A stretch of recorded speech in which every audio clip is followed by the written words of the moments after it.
Assalamualaikum warahmatullahi wabarakatuh.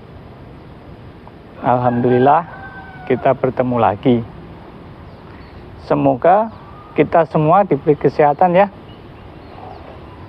Kali ini kita akan membahas sepeda motor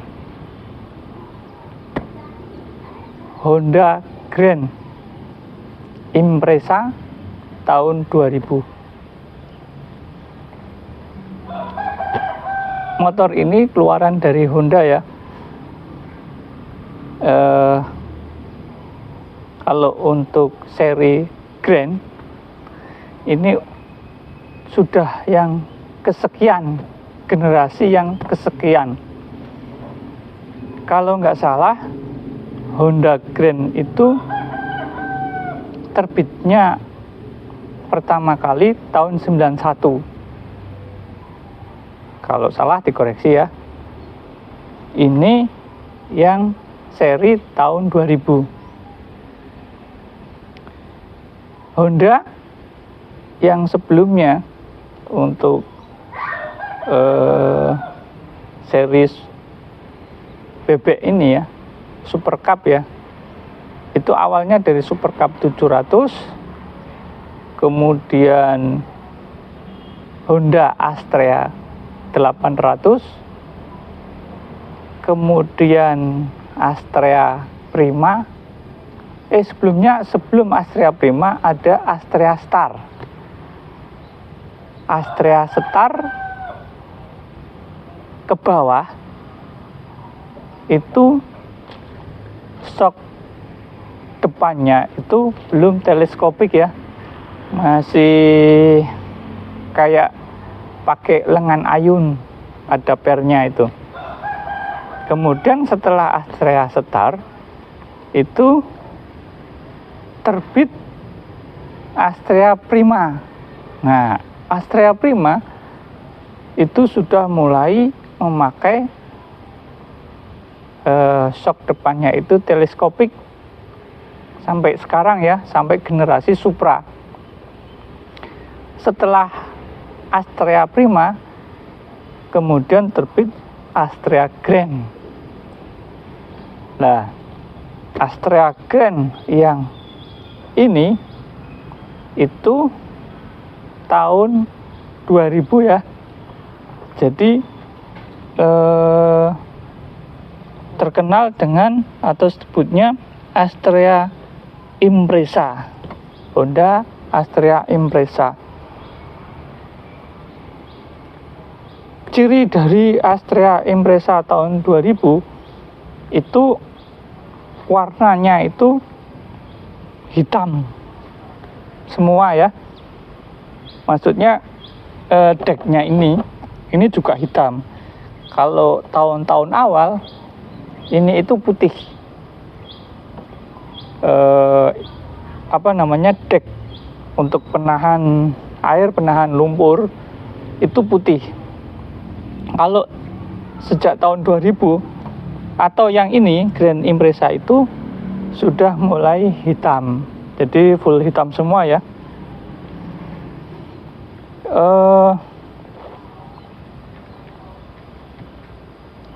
Astrea Grand ini bermesin 100 cc ya. Terkenal dengan hemat bahan bakarnya. Kalau kompetitor yang lainnya pada tahun-tahun tersebut biasanya motor-motor bebeknya itu bermesin 2 tak. Kalau Honda itu sejak dulu itu mesinnya 4 tak dengan keunggulan sangat irit. Mesin 100 cc dengan karburator. Mari kita bahas mulai dari depan ya. Shockbreaker pakai teleskopik ya, modelnya sudah teleskopik. Kemudian remnya itu masih tromol ya, rem depan tromol dengan velg 17 inch dengan dibalut ban 2,50 ya.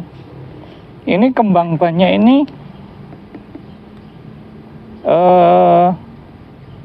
khas ya, jadi alurnya itu ke depan kayak gini, kecil ya. Kemudian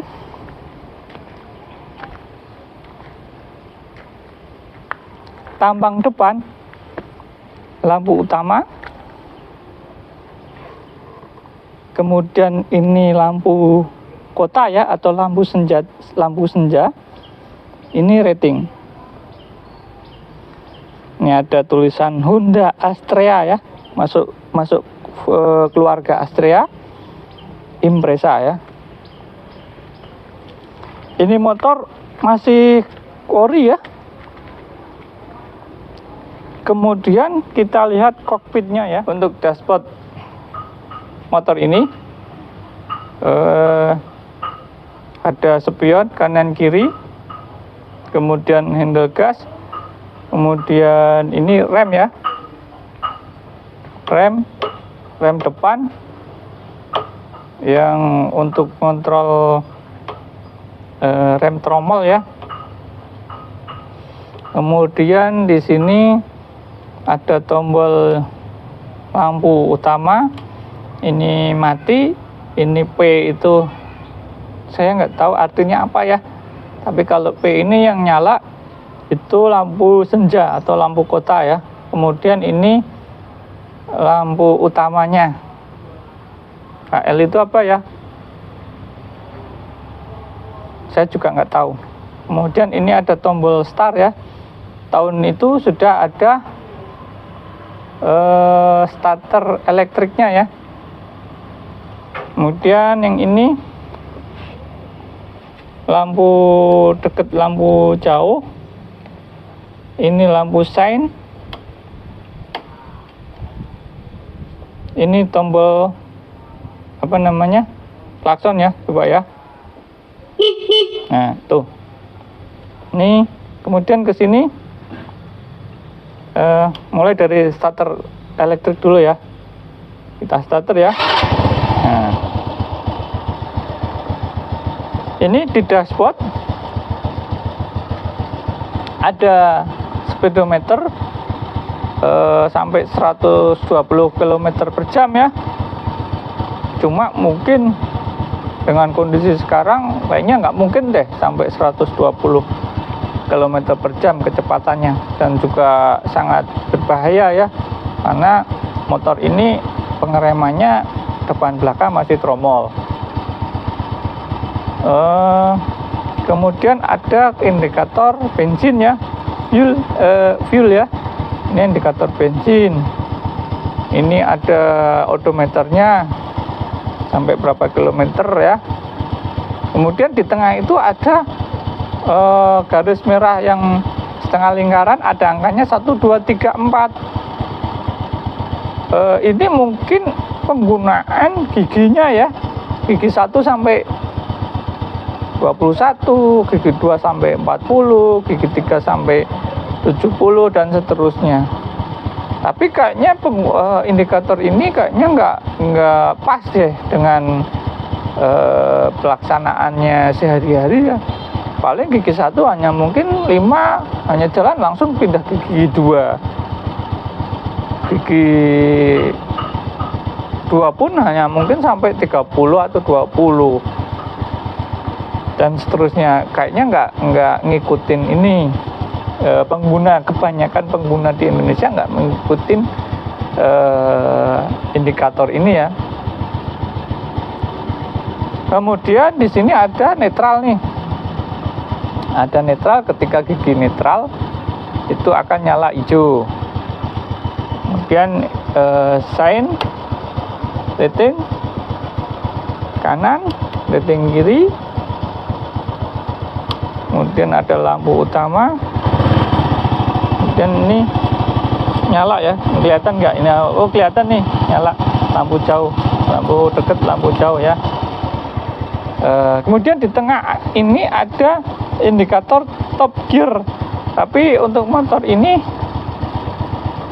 sejatinya kan kalau gigi 4 dia akan nyala nih top gear. Tapi untuk motor ini kelihatannya mati. Jadi nggak ada nih di yang tengah ini. Oke, bodi untuk warna bodi itu hitam ya dengan striping hijau. Khas tahun 2000 ya. Kemudian di sini ada gigi persneling ya. Motor bebek itu bisa juga kalau untuk dari jenis giginya itu kan semi otomatis ya, nggak pakai kopling, tapi langsung untuk perpindahan gigi tinggal diinjek ke depan satu, nyala ya. Ini pertama ke depan satu, kemudian ban belakang jalan. Untuk gigi 2 juga tinggal tekan lagi 2, 3, kemudian 4. Itu top gearnya ya.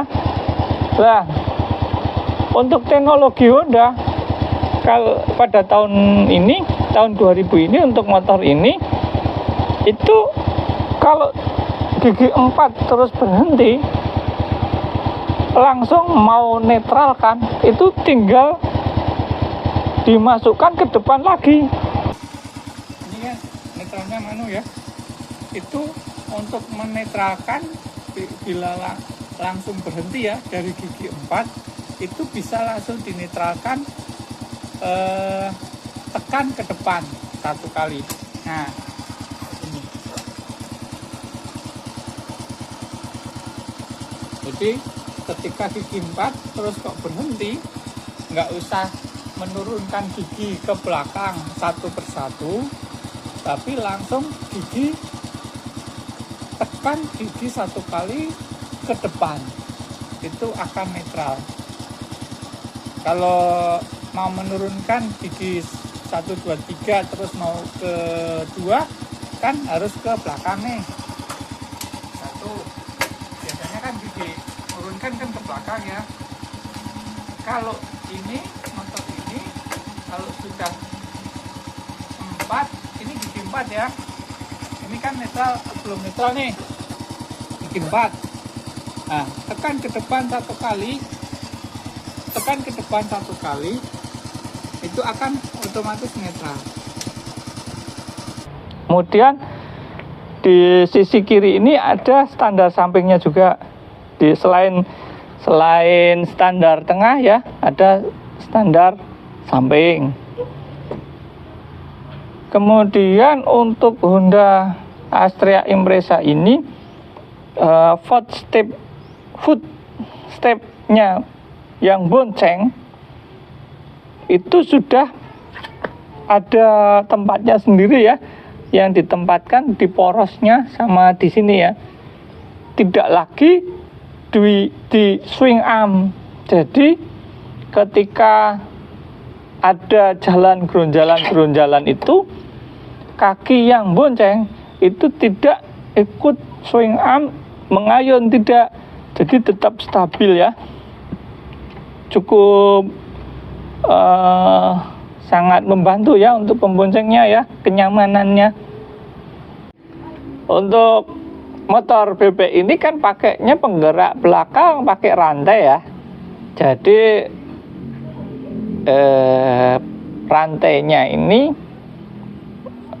menghubungkan mesin dengan roda belakang.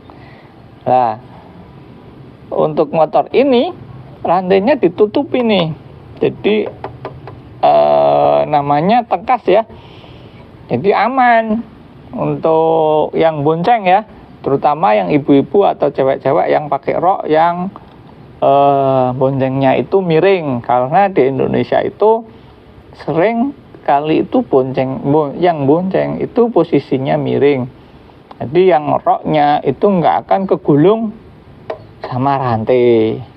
Tapi harus tetap berhati-hati, karena kalau roknya itu panjang kayak gitu, itu mungkin juga masuk ke roda. Jadi harus hati-hati ya. Untuk amannya sih mending posisinya tidak miring dan pakainya itu celana gitu ya. Dan shockbreaker, untuk shockbreaker ganda kanan kiri tidak monoshock. Untuk roda belakang pakai ruji, kayak di roda depan juga pakai ruji. Ini ukuran bannya itu 275/17 ya.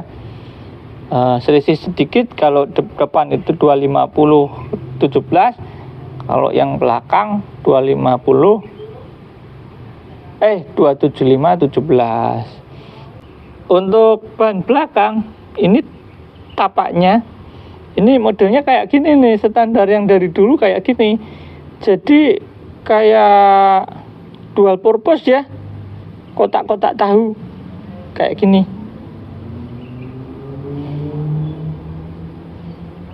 Ini dua-duanya nggak tubeless ya, pakai ban dalamnya pakai ruji kayak gini. Pada zaman segitu juga belum umum ya ban tubeless.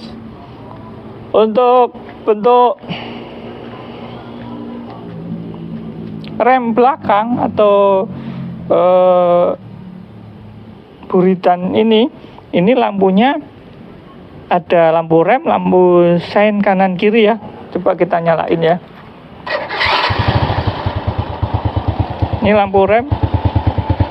Nah, nyala ini ya. Nah, ini cuma yang atas nggak ada fungsinya ya, cuma untuk gaya saja.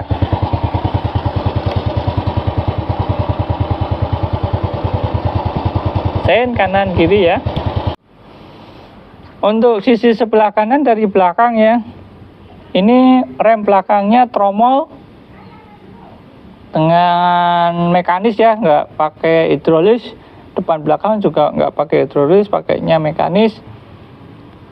Kemudian shockbreaker double sama kanan kiri. Kemudian ini ada pijakan pembonceng yang ditempatkan di tempat khusus ya, ini ya, tidak ditempatkan di lengan ayun atau swing arm. Kemudian knalpot sangat khas ya, tahun 2000-an kayak gini, krum-kruman panjang dari depan ya sampai belakang kayak gini. Ini modelnya, dan suaranya halus. Kemudian ini tempat aki ya. Di atas lampu ada pegangan ya. Ini pegangan dari sini sampai sini. Ini berfungsi ini buat pembonceng, buat pegangan. Ini bisa untuk pegangan, atau nanti buat kalau mau standar tengah, ini buat pegangan juga untuk ngangkatnya ya. Khas kayak gitu. Ini adalah kickstarter ya, kickstarter manual. Ini harusnya ada karetnya nih.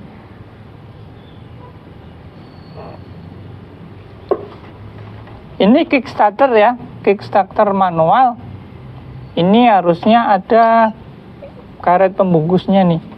Nah, khusus untuk starter manualnya Honda di seri ini itu ada semacam teknologi, kalau nggak salah nih ya, namanya pembebas kompresi. Jadi starter manualnya Honda itu ringan sekali.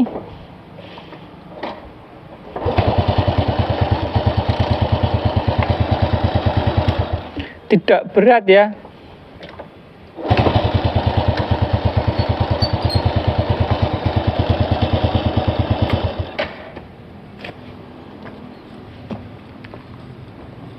Kemudian ini ada footstep untuk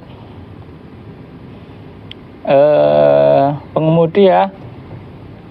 Ini untuk rem. Untuk rem. Ini kayak gini, rem belakang.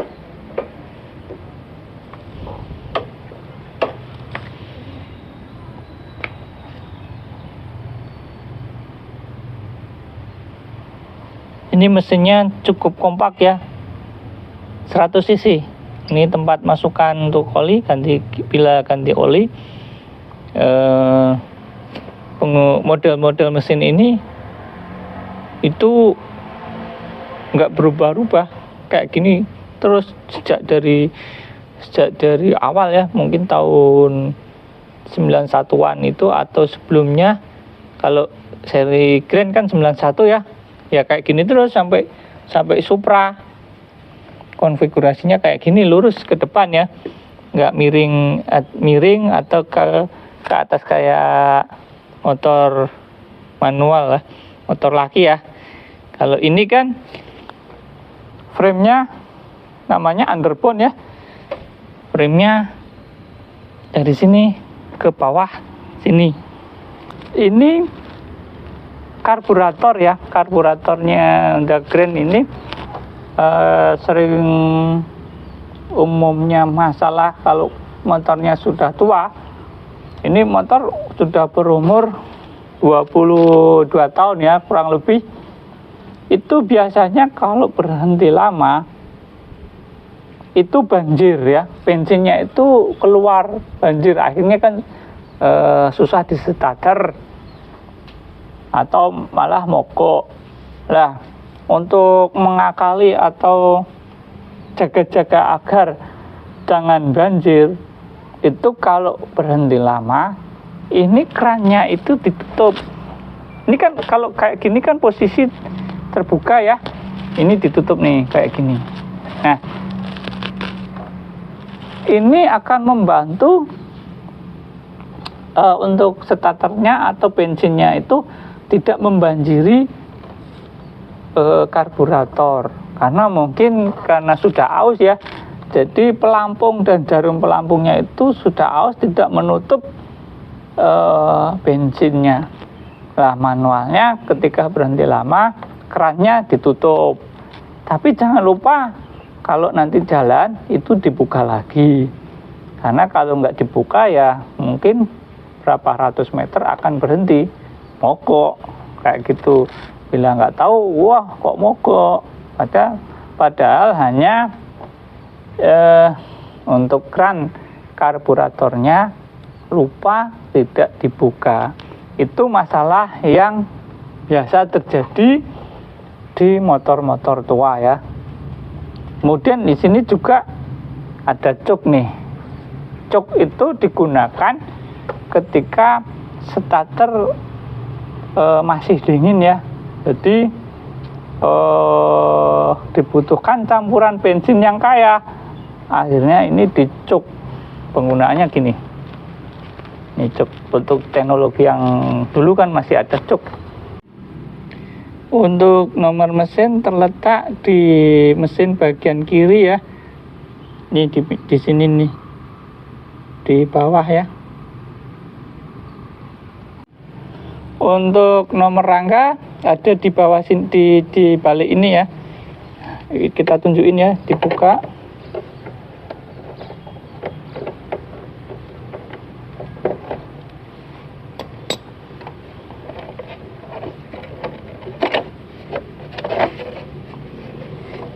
Nih, untuk nomor mesin. Ya. Nomor mesin ya, kelihatan. Dah. Untuk busi kita, ini ya businya, letak busi ada di sini nih, di samping kanan mesin.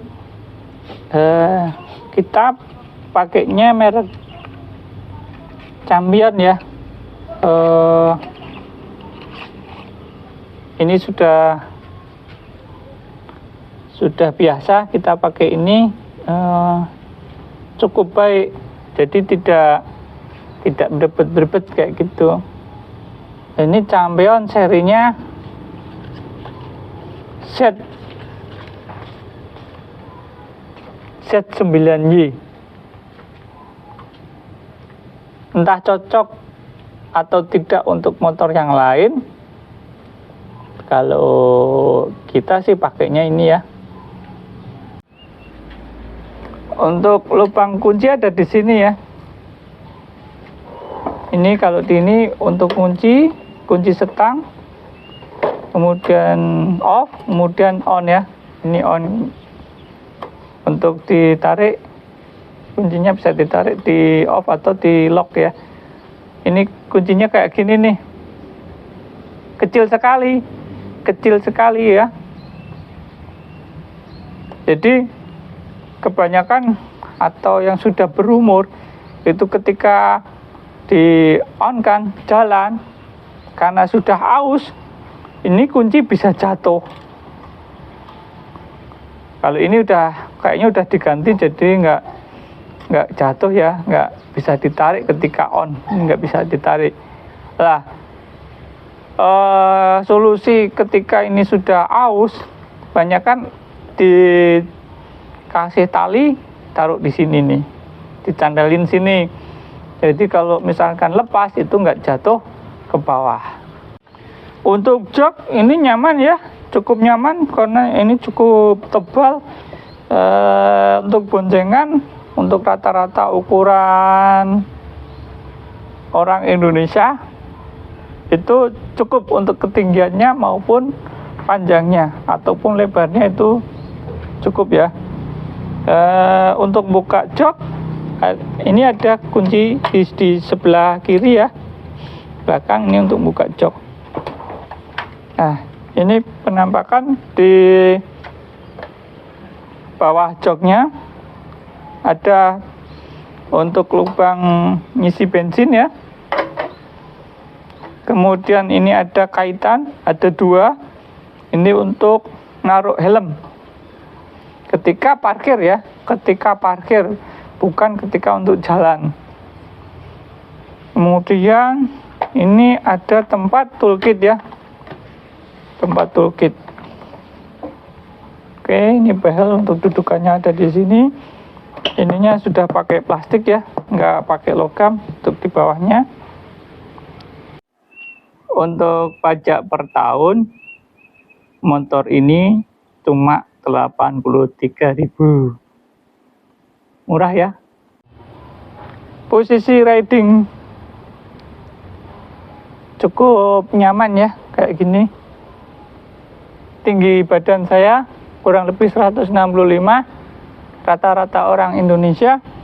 Ini kaki menapak dengan mantap ya, nggak jinjit maksudnya. Ini ketinggiannya juga sudah pas kayak gini. Posisi ridingnya, jarak tangan juga pas. Memang motor ini dibuat untuk rata-rata ukuran orang Indonesia atau ukuran Asia ya.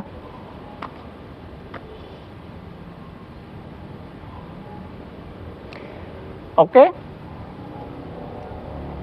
demikian ya informasinya atau reviewnya. Semoga bermanfaat ya. Jangan lupa yang belum subscribe ya, tolong di subscribe, like dan komen. Yang sudah subscribe, terima kasih ya. Wassalamualaikum warahmatullahi wabarakatuh.